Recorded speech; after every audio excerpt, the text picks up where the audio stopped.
This is AQA A-Level Chemistry. We are on the Year 13 topic, reactions of inorganic compounds in aqueous solutions. This is video number 1 of 4. Going to recommend that you pause, have a go at the activities as you go through, get to find out what you know well, and get to find out what might need more attention.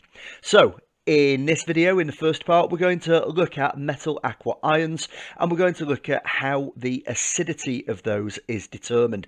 Now, it is important to say that actually this follows on very much from the transition metals topic, so you do need to be familiar with a lot of the key ideas from there. If you're not, it's probably better to go back and focus on that information first, ready to come and use it on some of the more complex ideas in this section. With that in mind, let's go on and take a look at what we're going to need to do.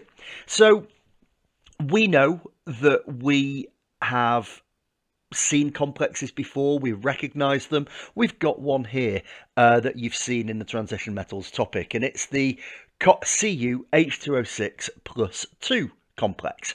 Very quickly, just to get us started, have a think about what we would call the shape of this and what the bond angle would be. And this actually takes us right back to the beginning of year 12 with the bonding topic as well. Some of the fundamental ideas. The shape here is octahedral because there are 6 bonding pairs around the copper.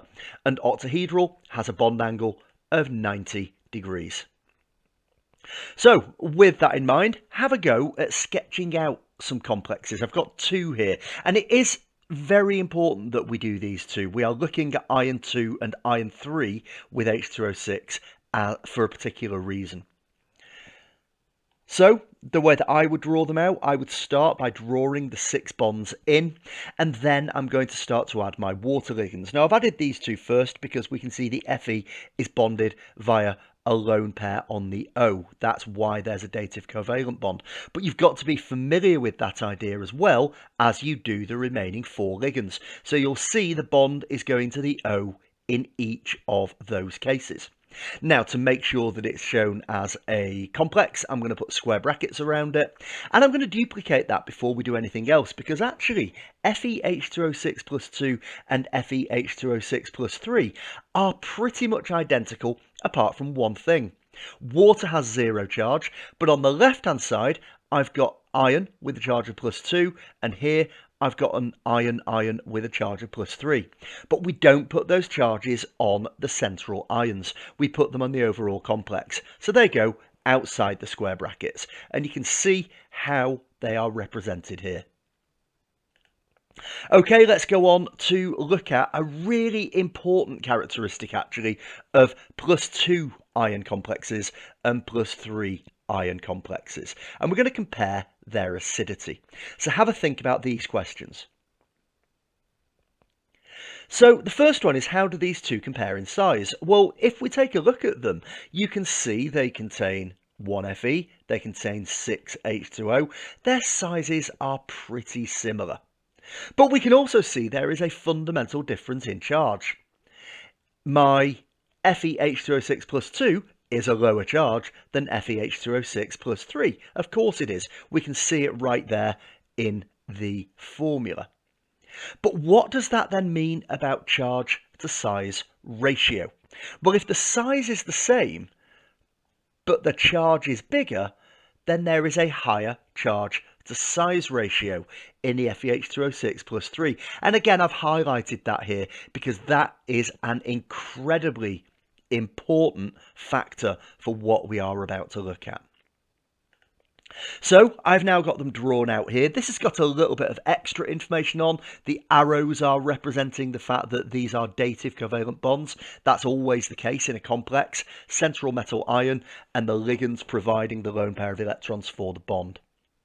But have a think about these questions. Again, we're still building up to a comparison of acidity here. So, if they are to act as an acid, what are they going to donate? Well, key word here, we've got donate within there. So when we think about acids as donors, they are proton donors. That's the Bronsted-Lowry definition. Remember, you're also going to need to be familiar with Lewis acids and bases. A Lewis acid is an electron pair acceptor. But because we're talking about donors here, that means that it's a proton donor. And when we talk about a proton, what we really mean is an H plus ion. So what would happen if I added an H plus to FeH2O6 plus 2?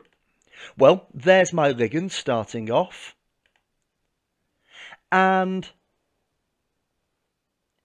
if it's going to donate a proton, then we've got to think about what's going to happen here.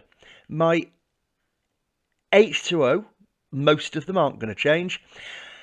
But if one proton goes, that's going to mean that one water is going to convert to an OH instead of an H2O. So I can put those numbers in as well. I've now got H2O5, but I've got a single OH. Now, OH is a hydroxide ion. Hydroxide ions have a minus charge. That now means that within my complex, I've got an Fe2 plus and an OH minus. My overall charge for this complex is now +1. And obviously, it's donated a proton, so that's going to be shown separately. I've got my H plus here, and that's ready to go off and react with whatever it's going to react with. If I do the same with FeH2O6 plus 3, there's my complex. Same thing is going to happen in terms of my Fe going H2O5 and OH. It's donated a single proton. There's my proton there. But the difference here is my Fe was +3, my OH is -1, so my overall charge here is now +2. This level of detail, absolutely vital. Remember, this is all hinging on the idea that you're remembering that hydroxide ions have a charge of -1. So let's have a look at the comparison of their level of acidity, their strength of acidity. And this diagram shows us what's really happening. We're doing this with Fe plus 3. You can see that I've got my very positive central metal ion, higher charge to size ratio than Fe plus 2, remember, and that's going to attract electrons towards it. Now, if those electrons are attracted, what that means is that we are weakening the OH bond.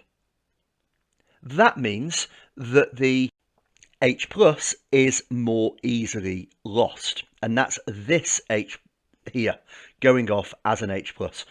It's only going to happen on one of them until we start to do neutralization reactions later. This is simply what happens if we put these into water. Now, what are the additional implications? Because we're comparing this to Fe plus 2. In a sample with Fe plus 2, where the charge to size ratio is lower, the electrons are therefore going to be less attracted.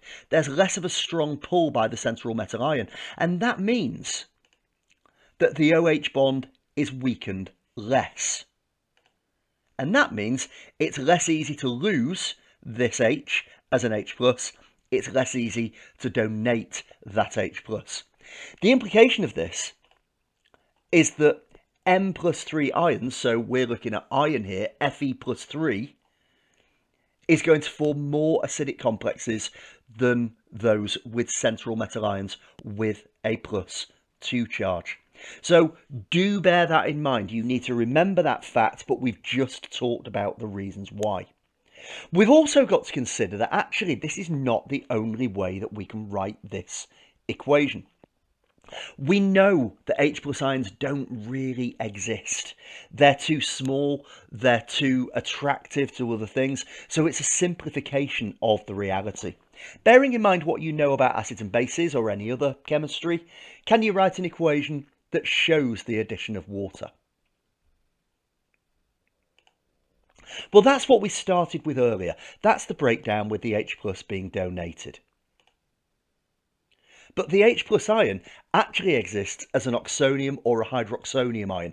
It combines with an H2O to make an H3O plus ion. So with that in mind, let's take our FeH2O6 plus 3, let's add H2O. In this case, the complex that we make is identical. You can see I've gone to OH, that's a minus, so my charge has gone +3 to +2. But instead of making H plus, that H plus is combining with the H2O and I'm making H3 O+. So the final equation in that format looks like this. That takes us to the end of part 1. Thank you for listening and goodbye.